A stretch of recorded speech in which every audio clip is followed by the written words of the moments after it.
Tuambie nini unakulaga? Mimi sikulangi mchana, nakulanga jioni nikilala. Nakula jioni.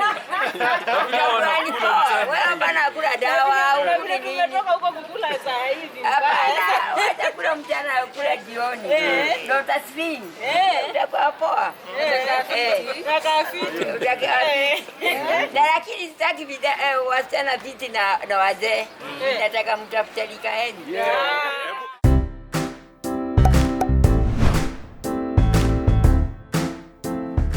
My name is Doctor Muriuki, PJ. I'm a dental surgeon working with the Nairobi County, stationed at Mama Lucy Hospital. I came to learn about Shosh Cecilia through an online platform that is Tuko News. I watched her and I was quite fascinated at what she's doing, and at the age she is, I realized she was really struggling with her speech. Naitwa 4155 BT. Ndio hii ninatengeneza hii saketi yake. Also her facial aesthetics, and you could clearly see her nutrition was also affected. And most of the people at that age, most of the time they don't afford to have the treatment done. So I wrote on the comment, and luckily the following day somebody from Tuko contacted me, and we set up a meeting. The reason why I decided to reach out is because this is something that I've been doing. I always try, at least every year, I do such a case pro bono. This is my fourth case, and most of the patients that I've been able to help are around the same age. The oldest that I've seen was around 85 years, who was a watchman. We met at my workstation in Mama Lucy, and of course I had to notify my boss. I talked to Dr. Musa, who was also, a funny thing, had also seen her on TV. So he was quite receptive, and he offered me his full support. But as you know, we also had to write to the county government so that they allow us to, even do the filming, because this is a public interest case. Shosh. Hello, Mr. Muriuki. Habari yako? Salama. Karibu sana. Karibu. The procedure was going to be quite long. It was going to take at least around 7 appointments. Unfortunately, we could not do all of them from Mama Lucy. There were some things that I would have wanted to use which were not available there. So again, I requested for permission that they allow me to see her from any other place, so long as we get the end product, which is to have her with her teeth. So they also granted me that permission, and I talked to one of my mentors and a very good friend, Dr. Wala. I asked if I could use his facility to do the treatment.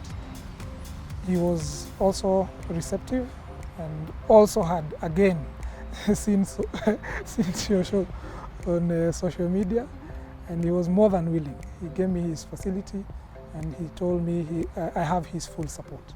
Ikiwa na meno nitashukuru. Utakuwa una smile kama msichana sasa. Naona sasa venye unaruka kama msichana. So the first appointment, what we did is we evaluated Shosh. We checked her ridges. We took x-rays. There's an x-ray called an OPG. The reason for taking that x-ray is we have to be sure that the jaws are healthy, number one, and also to make sure that we don't have any retained roots inside the jaw. So we did the first primary impressions. Primary impressions is where we take an impression of the jaw, both the upper and the lower jaw, so that we can make a mold of the teeth. So in this whole process, there was going to be the clinical part and the lab part. The clinical part is what I was going to do in the clinic in terms of taking the measurements. Then from there, after every appointment, I send the work to the lab, basically so that they transfer the measurements that we've taken in the mouth to the model, because they were going to use the model to make the teeth. From there, they were supposed to give us a tray, which was custom made according to her jaw sizes. So with that tray, we are supposed to do the second procedure, which is called secondary impression. So in secondary impression, what we normally do is we try to establish a midpoint from where the denture is going to sit and the full extension of the muscles, because we want the denture to sit in the mouth without interfering with the function of the muscles, including the tongue. The third procedure is called jaw registration. Jaw registration, as the name suggests, is we try to take Shosh back to how she was biting before. Because when you lose teeth, the way you used to bite before changes, okay? And if you looked at her before, you could see the lower jaw was protruding, like it was in front of the upper jaw. So in our jaw registration, number one, we want to establish, how she used to bite before, okay? Then also we use wax to try and reconstruct the lost tissues, because when you lose teeth, also you lose the support structure of the teeth. That is the bone. So the bone shrinks, and that's why you find most of the time, most people who have lost teeth, they start dimpling because they don't have the teeth and they don't have the support structure. Because part of the function of the teeth is also to support the facial muscles. So the moment you start losing your teeth, the facial muscles start collapsing. Trying, that's where we get now the denture with the teeth. So they set the teeth according to the jaw registration. The thing that we do in trying is basically to have a feel of how the denture is going to look like, so that if there are any changes, they can be made at that particular point before the final product. So during trying, the dentures are made of wax. Luckily for us, everything went on well, and for the first time we were able to see Shosho, with teeth. Sasa Mambo. poa sana. Nyagusi iko wapi? Poa. Niko poa. Watu watasanga. Watasanga. Unaona hitaji? Ninataka mtu anaona. Na mimi ili ndio inatokana. Yeah, and the experience was just out of this world.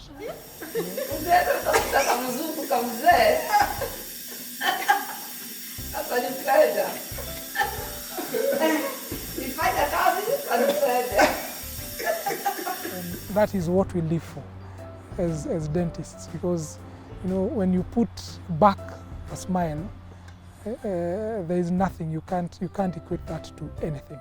So she was quite ecstatic. She was so happy she could not even believe it was her. And true to it, actually she had completely changed. And that's where you see the difference that teeth make. So we did the try-in. Actually, Shosh wanted to go with her. She was asking why she's not going home with the teeth.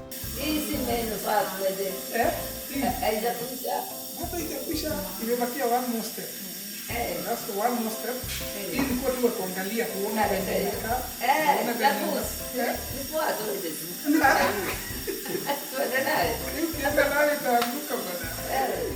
The lab now, we gave the lab a go-ahead to make for us the final product.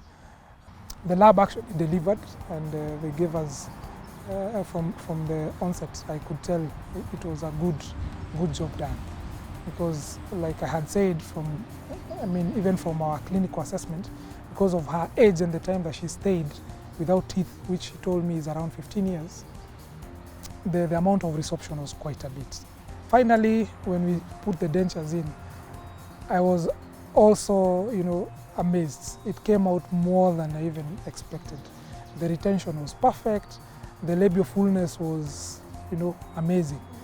You could, I'm sure there are so many people who will not know her, because she looks so different. The speech was excellent. Actually, she was able to pray for me there and there.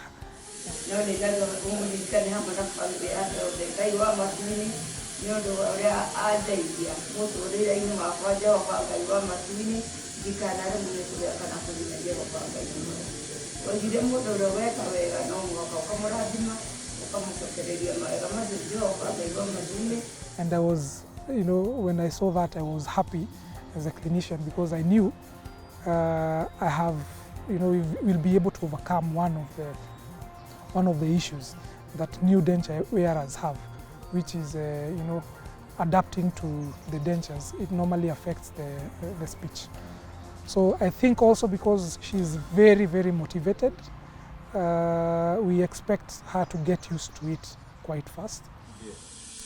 Mimi nashukuru sana juu ya vile daktari ananifanyia kazi ngumu na tena ninaona ni kazi bora na ninashukuru zaidi na ninazidi kumwombea Mungu akuwe kazi yake atakuwa akifanya njia kama hii na Mungu akuwe akimbariki na ambariki pamoja na nyumba yake yote. Na ninashukuru kimana yetu ashukuru mtu akifanya mtu mzuri anasema ni mtoto wake. Kwa hivyo ninamkaribisha kwa familia yangu, ninamkaribisha kwa mama yangu, ninamkaribisha milele. Ati sitasahau ni siku ya leo na sitasahau vile ananipendea. Nitakuwa nikimwombea Mungu na ninataka nijue hata kwao nyumbani na yeye akuja kwangu nyumbani tukule pamoja tuzaliwe pamoja sasa. I'm really thankful to my team in the hospital, especially the dental unit department led by Doctor Muriuki, of having solved the problem for Shosho. She came in when she had no teeth, and during a process of almost around 3 weeks, they provided for her the dentures, free of charge, courtesy of the hospital and the philanthropy of people involved in the likes of Dr. Muriuki. So we are very happy as a hospital. And the message here is, we as a hospital, we go at great extras, mile and strength to achieve the desires of our patients. And we are here to help everybody. To see Shosho smiling, actually it's almost like 30 years has been taken off her age. I will put her now maybe around 40-45 years. So we are very, very happy.